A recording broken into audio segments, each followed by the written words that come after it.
നബി തങ്ങൾ അവിടുന്ന് സ്വഹാബത്തിനോട് ചോദിക്കുന്നു, യാ സ്വഹാബാ,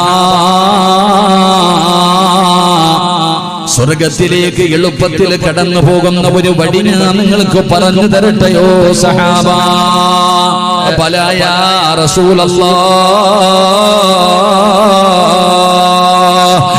അല്ലാഹുവിന്റെ പ്രവാചകരെ അവിടുന്ന് പറഞ്ഞു തന്നാൽ റസൂലുള്ളാഹി പറഞ്ഞു കൊടുക്കുകയാണ്, സ്വർഗത്തിലേക്ക് പെട്ടെന്ന് കടന്നു പോകാനുള്ള വഴി എന്തെന്നറിയുമോ?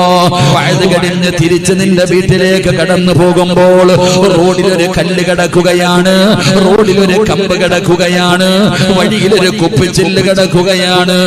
റോഡിലൂടെ നടന്നു പോകുന്ന ജനങ്ങൾക്ക് ഉപദ്രവമായ ഒരു വസ്തു റോഡിൽ കിടക്കുകയാ, വഴിയിൽ കിടക്കുകയാ. ആ വഴിയിൽ കിടക്കുന്ന വസ്തു നീയൊന്ന് എടുത്തു മാറ്റിയാ നീ സ്വർഗത്തിലേക്ക് പെട്ടെന്ന് കടന്നു പോകുമെന്ന് ആദരവായ